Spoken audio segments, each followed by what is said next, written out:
Wie geht's? Kultur in Zeiten des Coronavirus. Welcome to this international edition of Wie geht's, a podcast of conversations with people working in the arts, cultural policy and the creative sector, reflecting on how the coronavirus crisis affects the cultural sphere. I am Martin Zierold, Director of the Institute for Arts and Media Management at the University of Music and Performing Arts in Hamburg, Germany, which is producing this podcast. The title of this podcast, Wie geht's, has a double meaning in German. It translates as, how are you? We want to know how people in the cultural realm are doing during these extraordinary and challenging times. Yet, Wie geht's also means, how does it work? On this podcast, we hope to share fresh ideas, learnings, stories, how we learn to rethink our practices and our role for societies as we try to come to grips with this crisis. Theatres, museums, clubs, cinemas, the whole cultural sphere is under lockdown in many places all over Europe and beyond. And this seems to be just the beginning.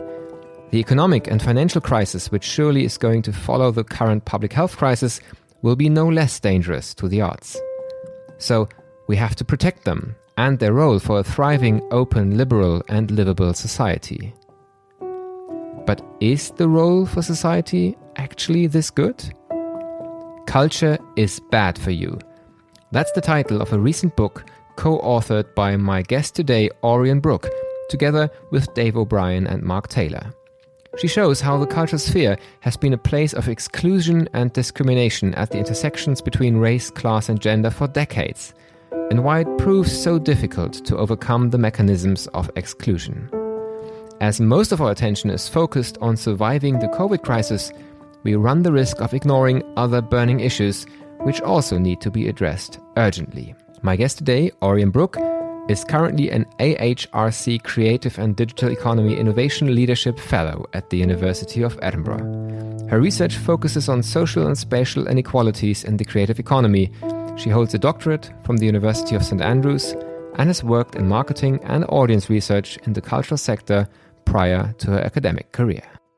I'm connected via Zoom with Orian Brook, a researcher on the arts and the creative industries. And I'm really looking forward to talk with you about your newly published research, The Arts is Bad for You, which I guess is a very interesting claim to discuss. And you've got quite strong and, in a way, sad arguments to make. But before we turn there, the first question in this podcast is always a very general and a personal one. Orian, how are you? Yes, I'm good, thank you. I'm doing okay. I'm obviously struggling with the state of the world and where we're going, but and especially being in the UK with Brexit coinciding with the pandemic, it's not great. But you know, I'm in a relatively lucky position with my health and my employment and so on. So I'm doing okay. Thank you. Maybe before we turn to the research, let's turn to your practical work because you're working at the College of the Arts, Edinburgh. So I presume you're involved also in teaching and the regular academic stuff. How is that going in this pandemic time right now? I am not so much involved in teaching at the moment. Actually, my post is purely a research one. Although I do do some guest lectures, but all the teaching that I'm associated with. Or that I'm close to is happening online, although I know that within the university there is some face-to-face teaching, but obviously we're trying to minimize that. But yeah, it's been a very difficult semester for staff working incredibly hard and also for students in a very strange situation, and especially in Scotland with the first year students. Some are as young as 17 and it's their first time away from home. So, yeah, it's a difficult situation. But yeah, I know everybody's been working, especially those involved with teaching. It's been incredibly hard work. Yeah. And has your research changed in terms of methodologies, approaches due to the pandemic? Yes and no. There's been a lot of, because of what's been going on, there's been a lot of research springing up from all sorts of quarters, a lot of smaller independent arts organisations or campaign groups trying to do research and keep track of what's happening to different people, whether that's arts organisations or whether that's individuals not necessarily associated with the arts, but people who are precariously employed, freelancers and so on, who are not. There's been, we've had a furlough scheme here. There's been a government support for other kinds of people, but there's a significant group of people who haven't qualified for any kind of government support. So there's various pieces of research going on, some of which might present opportunities for me, but potentially in the future in terms of conducting further research. But at the same time, it's also some of the resources that I'm using. For example, I'm using government surveys, which are quite heavily protected in terms of their confidentiality, and I have to do it all through a support team, and that team was closed for a while, and then when they reopened they were concentrating only on COVID related research. So and then of course a lot of collaborators have had other priorities, understandably, if they've been open or they've been covering for other staff who are furloughed, or they've had more urgent matters to attend to. So yes, it's been a disrupted time in terms of research. Also, to some extent, a time of opportunity in terms of new things arising. Of course, also as a researcher, but also as a parent, that's difficult. Where you can see.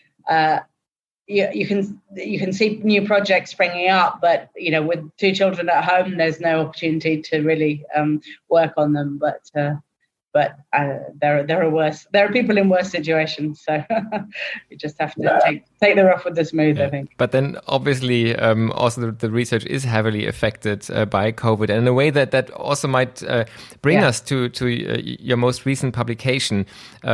In Germany, there's a big discourse going on, I guess it's the same in the UK, about the relevance of the arts and how important they are in terms of not just like being a social sphere of reflection, also in terms of economical relevance, and more or less like the interlinks between the different levels. But at the same time, I fear that this very important argument to make also might lead to neglecting self-criticism and self-reflection for things where actually the arts are challenged and have been challenged long before the pandemic, and maybe have been slow in responding to that. And your research has a very strong title. Culture is bad for you. So in the moment when there's a strong public argument how important it is to keep the arts and culture alive, you in a way raise attention to the dark spots and the critical aspects. If you could just like maybe give us an insight into the core argument of your work. Why do you argue that culture actually is bad for us? Yeah, absolutely. As someone who's worked for years in arts organisations before I became an academic, and someone who studied music and has been very involved in the arts, I personally have benefited hugely from culture in a more narrower art sense, as well as in the broader sense that we all understand culture to be in society.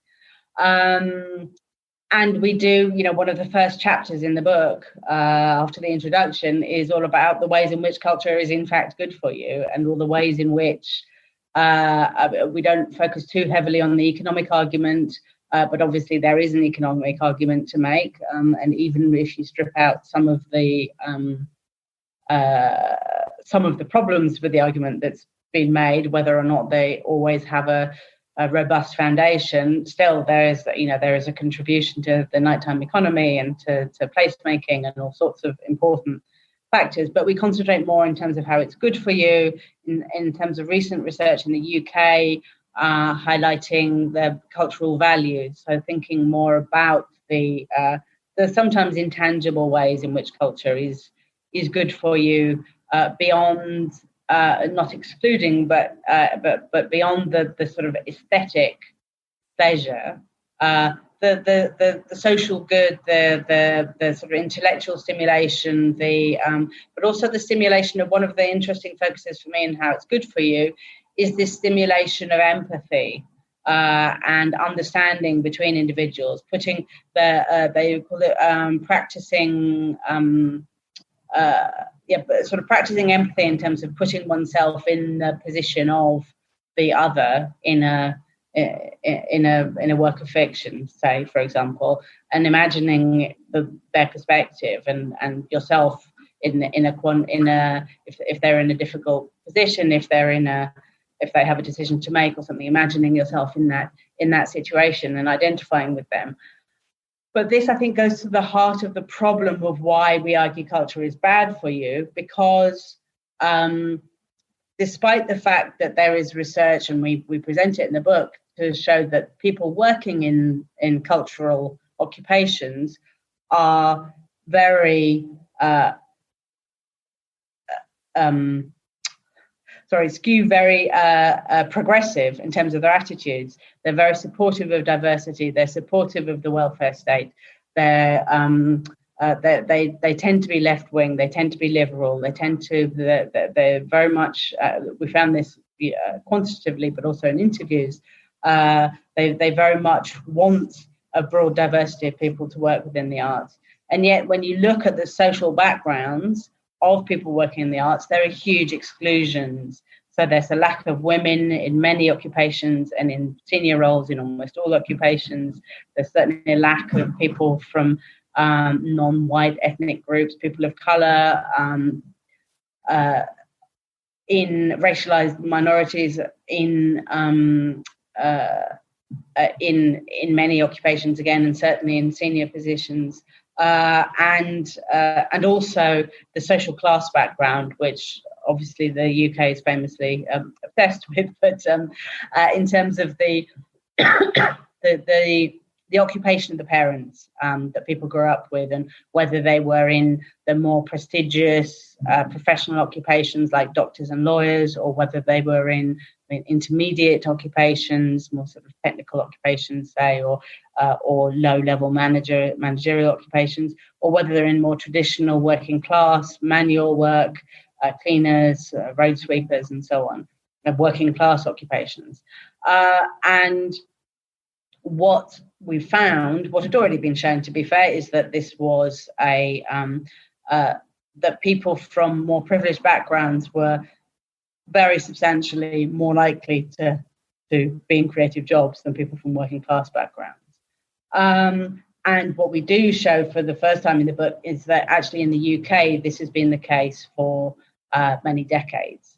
That this, although the proportion of people from different backgrounds has changed, as the proportion of people in society have changed, because there has been an expansion of the more intermediate and middle class people in intermediate and middle class jobs, and there has been there are now fewer people in traditional working class occupations with the decline of heavy industry and so on. But the chances of someone from a working class background getting a creative job have not changed. They're bad now, and they've always been bad. And the people's perception that there were more people from working class backgrounds in the past is true, but they were still proportionately very small. And what we're arguing is that because people that there are so many exclusions from creative work, this has an effect on the culture that is created, on the decisions that are made, the culture that's commissioned, on the stories that are told about society. If one of the roles of culture is to tell stories to society about what it is, about who we are, about how society works, about what happens in society and how it feels when that happens, then who gets to tell those stories and who gets to commission those stories is incredibly important in terms of what we understand our society to be, what we understand happens in our society and why it happens and how that feels. And if people from more precarious, from less privileged backgrounds don't get to tell those stories and don't get to decide those stories, then that's a huge problem in terms of the culture that's produced and the stories that culture tells back to society about itself, and therefore then the the culture consumption that can take place, and who gets to see themselves reflected in the theatre and the cinema, in fine art and so on, and who is told by our culture that they are part of our society. And of course, that while it might seem of less immediate concern in the middle of a pandemic, but of course, as soon as the pandemic is finished and our cultural creators start to create stories about the pandemic and what happened and how, who it affected and how they were affected and how that felt, then who gets to tell those stories will very much reflect on, will potentially create a very skewed image of the pandemic and what happened to people and how it felt. If people who from less privileged backgrounds are excluded from telling their stories. So that's the argument for why culture is bad for you. That the way that many less privileged groups are excluded from culture is why we argue it's bad. And in a way, this already sounds like a vicious circle, because obviously when the stories that are told, the perspectives that are shared and given, when they are so strongly reflecting of a certain position in society, then it will make it more attractive for people who can relate to these stories to also tell their stories, where others feel that they don't have a place in telling the story. So that might be one aspect why this is reproduced over decades, like you demonstrate.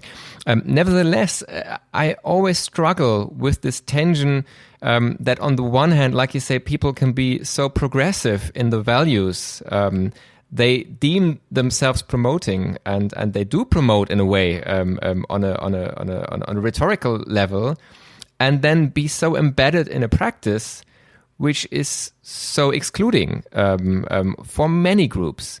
Have you found a way of making sense of that tension, of that paradox while doing a research? How can that be reproduced over such a long time? This kind of paradox of being progressive but not being in a progressive field and not changing that. Yes, absolutely. And I think that's one of the things we really try to unpick in the book, is how that's happening. I can tell a personal story here that when I went to university to study music,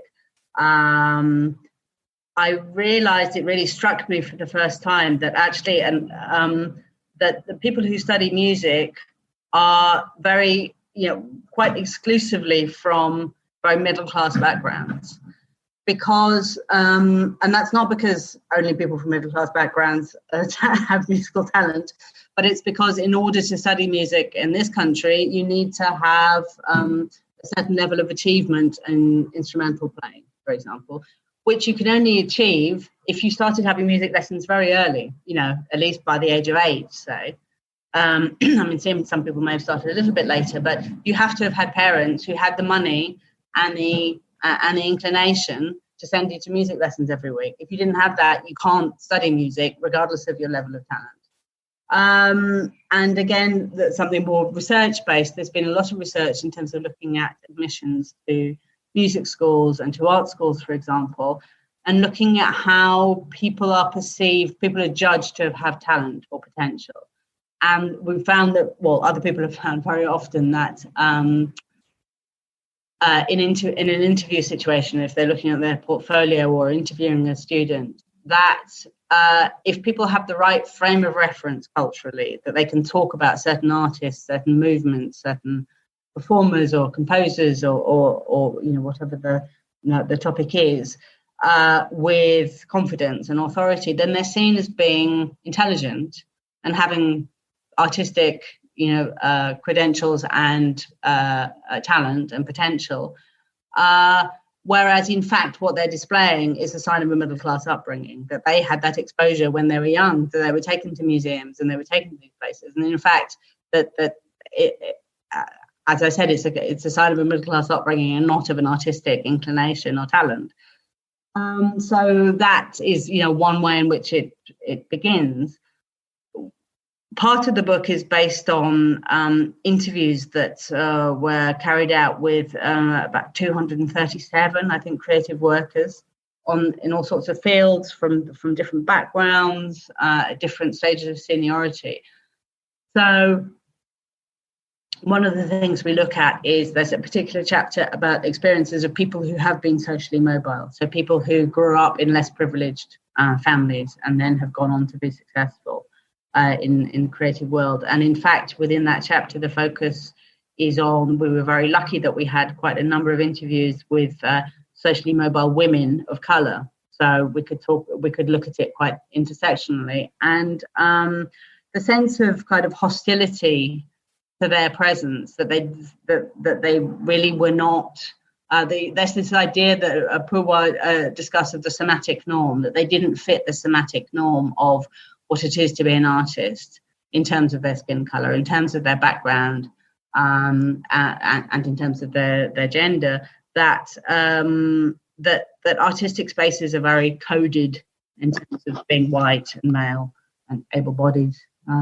And middle class, and that these artistic spaces were very hostile to people who didn't fit that frame. And there were several women there who had actually created very successful companies themselves within their fields, within music or within theatre, and they had been successful over a number of years in producing culture, in which was toured, which was presented in different venues and so on, and yet they would be approached by arts organisations to collaborate when there was some funding, which was to develop the diversity of performers, that suddenly that they would get people wanting to meet them for coffee and have a chat. And then they would be asked to collaborate, or they would be asked to write a letter of support or something, and then that would disappear. So that they were only, despite the success that they'd had over a number of years, they were still only valued because of their colour, and that they were only seen as being experts in that. They were seen as being experts in being black, say, not seen as experts in theatre. And that there was a suspicion that somehow that the success that they'd achieved was sort of tokenistic, was because of they'd somehow been taken pity on, or that it was and it wasn't just because they were good at what they did. So we looked at that experience on the one hand, and then we looked at we talked to a number of senior men in creative organisations, and they were all white men from more privileged backgrounds. And so we found that when they talked about the social exclusions from the sector, they could talk about them many of them could talk about them very eloquently, that they very much understood that the exclusions existed. They weren't in denial about it. They could see that they were there. They could see that they were taking place. And they were very regretful of them. They wished they weren't there, and they didn't really quite know that, but they were less a loss to understand why they were happening. And then we would ask them about their own careers, and repeatedly there was these stories of luck, of people taking a chance on them, people giving them jobs that they weren't necessarily qualified for. Again and again, people say, well, I don't know why I got that job. Even one man said, I know that there were applicants who were better qualified than me, but somehow they took a chance on me. There was another man we interviewed who talked about his first job in the arts. He was the only person they interviewed for the job. And then for the job that he was in when we interviewed him, which was running an organisation, that when he applied for the job, he didn't have a background within that art form. And he said that he decided to make his ignorance of the art form the central plank of his interview. So, well, look, if I can talk with authority about this art form and how wonderful it is without having worked in it, without being an expert in it, then I can do that for the general public. And so, yes, again, there's this question of, if he wasn't a white middle-class man, would he have been the only person interviewed for that job, the first job that he got? And would he have dared to centre his ignorance of an art form in his job interview? And then would he have been successful if he had? Can you imagine a black woman from working class background going into that situation saying, no, I know nothing about this art form, and getting the job? So I think it's a lack of making that connection between there are these inequalities within the sector, that's awful, but I don't know what I can do about it, and but I was constantly given opportunities that I wasn't qualified for. I can't imagine why. So yeah, those were some really important things that we found operating. And then there was we also have a chapter on parenthood and the sort of different impact of having children on men and women. And I was involved in a very interesting conversation about this the other day, and been reflecting on it more, because we talked about the problems of motherhood, being a mother and a creative worker. But it's always motherhood that is problematized in that situation, rather than fatherhood. And what about the problems with creative fathers that it's only the mothers who are affected? And of course, this is something that is not restricted to the creative world. It's but one of the points we make in the book is that the cultural world is reflecting the inequalities that exist in the wider world. It's not that these problems are exclusive to the cultural world, but they exist within the cultural world. The cultural world is not immune from them, and in fact, in some ways, is responsible for perpetuating them by potentially worsening them by the way in which the role of culture in creating these representations of society. So women, we found, obviously there are problems with having young children, with childcare, with flexibility, with the expectation that you would be always available in a creative job for late nights and weekend working, which is not very compatible with having young children. But we found that beyond that, and there was also, of course, with various working, there's a lack of maternity pay, a lack of sick pay, and so on, and a difficulty in affording a family house and so on. But we also found that, in fact, it affected much younger women who didn't have children, weren't even sure if they were going to have children, but they were thinking about whether or not a creative career was right for them because of the being presented with potentially difficult choices to make, or being put in a difficult situation. And we also found that it affected women, that there were older women who said that they decided not to have children because of that. There were also women who had older women who had children who are now grown up, but their artistic careers had never recovered. They'd gone part-time, they'd gone freelance, or they'd moved out of London, they'd lost all their contacts. They'd got out of the scene, and they could never, make their way back in. And then also, and their incomes had never recovered.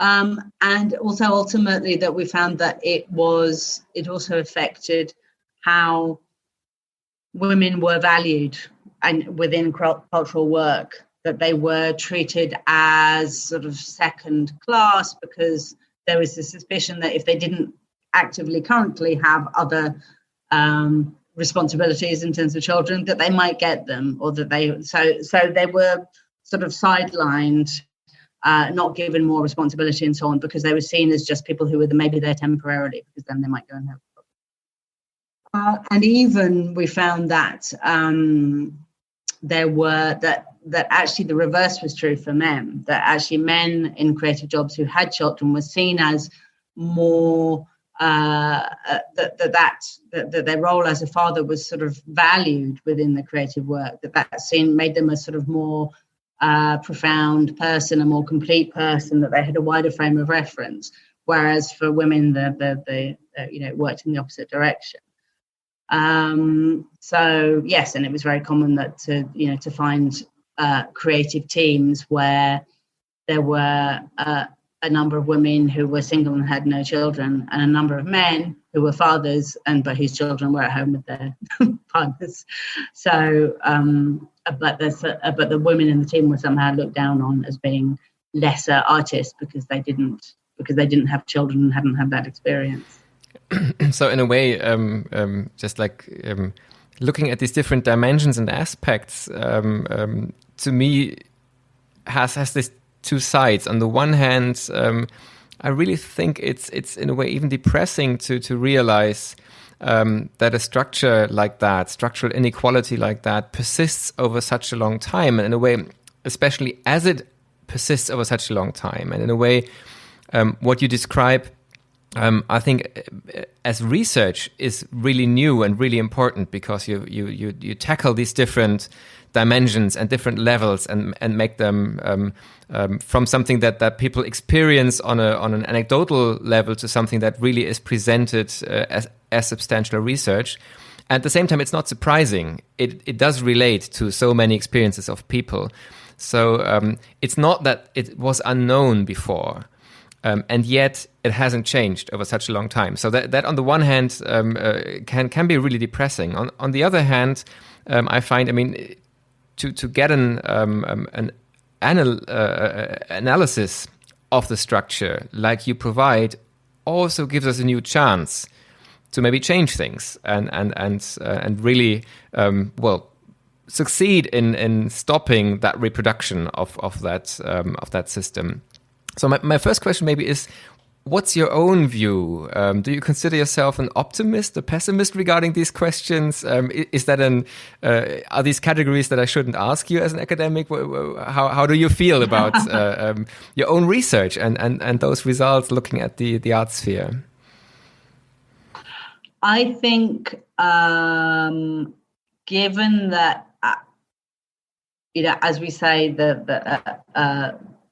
as you say, the fact that this has been going on for so many years, well before even the decades that we're talking about, really. I think if you think of it in terms of the theories of Bourdieu and the how cultural tastes are socially constructed, that has been going on for centuries, I'm sure, and we can point to examples of in the past where Italian opera in the 18th century was incredibly popular with all sorts of people, or that's true, but still there's always been that kind of social stratification of cultural tastes and who gets to decide what is good culture, what is highly valued culture, and what is not.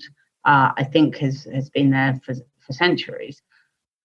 So in that sense, it's difficult to be optimistic, certainly about a complete, that everything will be completely equal.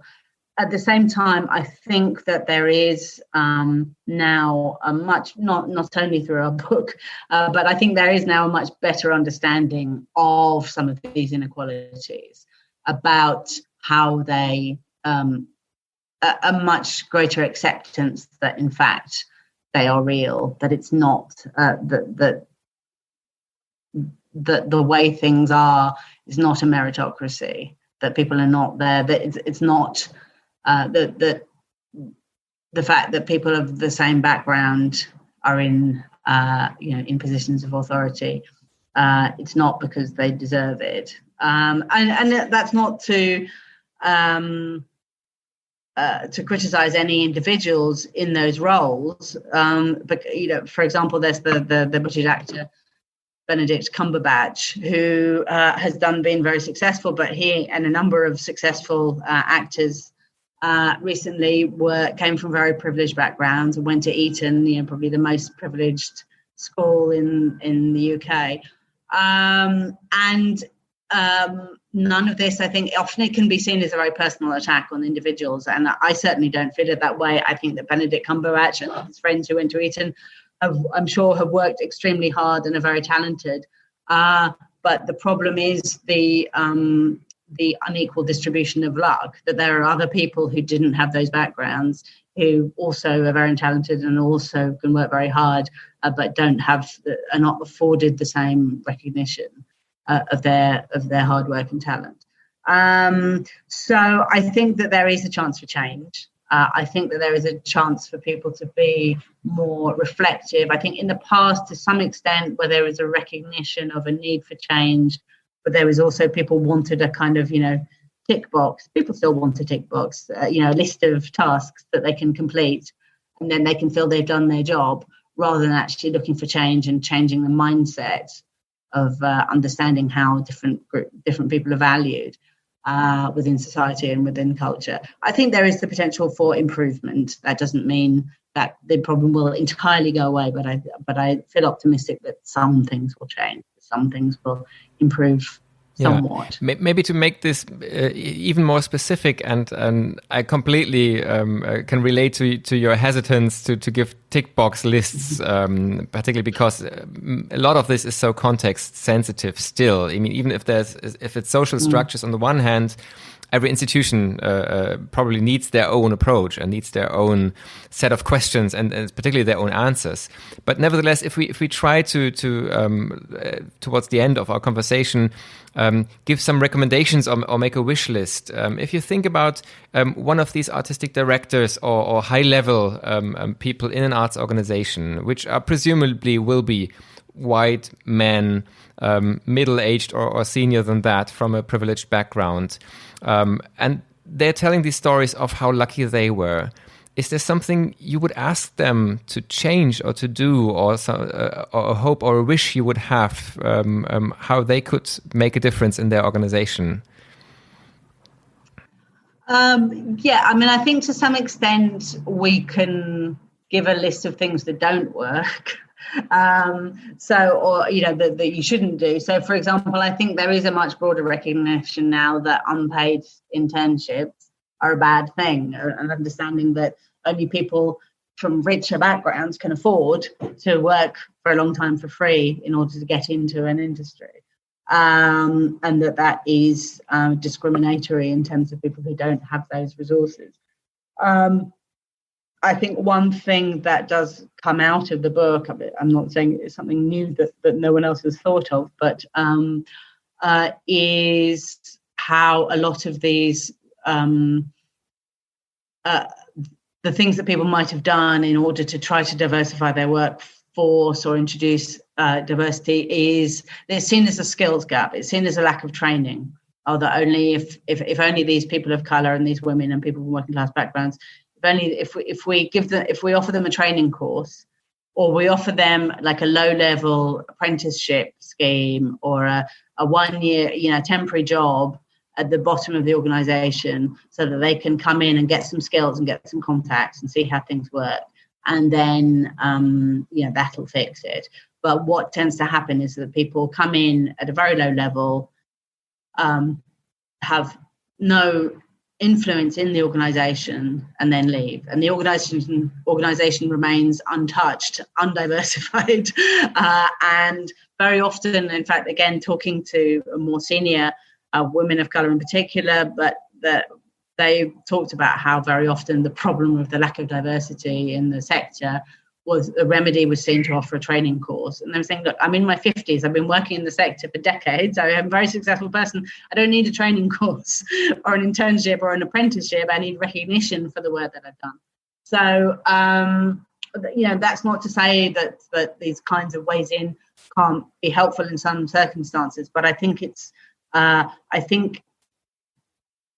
that is the wrong approach in terms of solving the more systemic ways in which certain kinds of people are valued and certain people are not. I think it's very difficult to have that kind of tick list, but I think encouraging everybody to be more reflective about how they were successful, how they got where they were, and how they can, and everybody, but particularly many cultural occupations are highly sought after, and there are many more people who would like to do them than have the chance. So you can say that even people with more privileged backgrounds, if they make it as an actor, say, they're also lucky. I'm sure they're talented and hard work, but they're also lucky. But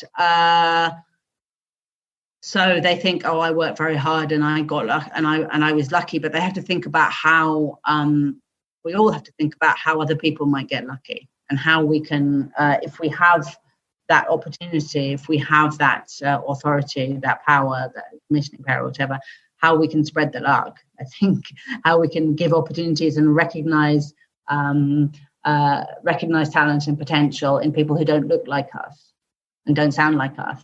And I think that is difficult because if you are, say you're recruiting a person for a particular role, if you're more familiar with their background, you're more familiar with their education, with their own cultural references, then it's much easier to judge what you think of them, whether you could work with them, whether you think that their view on a particular play or musician or whatever is thoughtful or not, for example. Whereas if somebody has a different cultural background to you, a different term of reference, a different educational background, it's much more difficult for people from a different background to then judge, is this person intelligent? Do I think what they're saying is insightful or not? So I do understand that it's difficult. It's not only people being unwilling to think outside their own frame of reference, but it's actually more difficult for them to do so. But as much as what we were talking about at the beginning, that it's a vicious circle in terms of the negative reinforcement of these exclusions, but it also becomes potentially a positive reinforcement of the more diversity you have at a more senior level, the more chance there is for that to be expanded and maintained. So I think that's the hope for a positive circle as well as a negative one. And it stresses the importance in a way also of cultural policy decisions and also who is put in these places and this leap of faith that many of the privileged people describe that has been given to them, that it's important to give it the same way to people who have unevenly distributed luck, as I think you call it so well. One more question in that context, which I find terribly hard to get an answer to, but maybe you have some thoughts on that. We talked about the people on the top of the organization. If we talk about the students, so the next generation, they're already representative of these inequalities in many ways, like you described, because so much of that is even prior to the decision to study. It goes back to our schooling system. It goes back to the broader inequality in society, and the question of how what the parents did already reflects on chances and potentials and this distribution of seemingly luck. This generation wants to change things. Nevertheless, they're at the same time they are in a way even part of the problem, because they are many of them are already coming from those privileged backgrounds, and in a way are a generation that still recreates or perpetuates those inequalities. What would you hope for the current student generation to do, and how to reflect with that inner tension in a way that they would like to have other people in their place in a way sometimes, which is even like a almost schizophrenic situation to be in. Is there something that you feel that can be done from that role and growing into the organizations in the next years? I think that you're right that the current generation of students are already reflecting the kind of structural inequalities. I think that in that generation there is a greater openness and understanding of these ideas, and so I hope that for example, if you have excuse me. You have students making up, creating new theatre groups, for example, of themselves and their friends, that group of people that they make that theatre group from might be more inclusive. And of course, the other thing is that it's up to the older generation who they give the opportunities to from that generation. So there's still, it's not only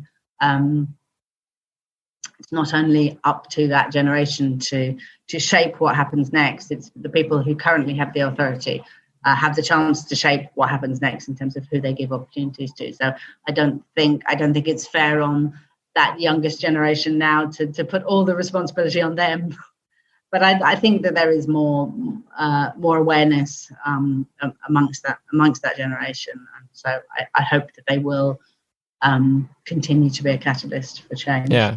Thank you very much. In a way, it relates to a feeling I always have working with students, that I feel a bit skeptical about the short-term potentials for change, like you said, but I feel optimistic in a way in the long term, because I also experience that stronger openness and also real will to change things, not just like to reflect on it on a purely theoretical, conceptual level. I think our time is approaching the end, Orian. It's been great talking to you, and I do hope that we can follow up at a later point, also like reflecting on your own research and how it's developed, but also how the fields might have developed. My final question in these conversations is always the same. It's in this pandemic situation, in this very special times of crisis and challenges, where do you find inspiration? What are practices or moments that you can re-energize and get into new ideas, new perspectives? I think that I have, one benefit actually of working in the pandemic has been the greater availability to connect online. And I think that obviously, people are sick of Zoom meetings and so on. But at the same time, there are many more seminars and talks and discussions that I can participate in from my desk, which is a huge benefit in terms of being able to make those connections. And I certainly miss being able to go to conferences, say, and be able to meet face to face. But certainly the number of connections, the number of talks you can listen to and so on has expanded. And that's great. I think in a more personal level, I think that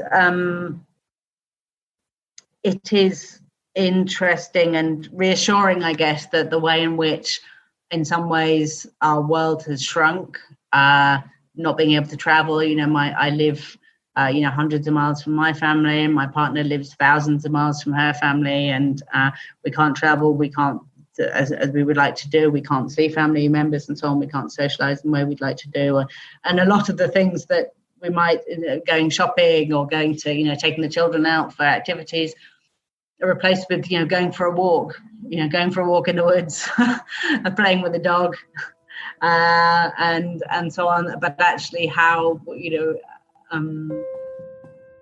actually getting pleasure from that and getting pleasure from simpler things has been it's a different kind of pleasure, but actually it's very reassuring that there are a lot of things that we spend money on that we didn't necessarily need to, and we can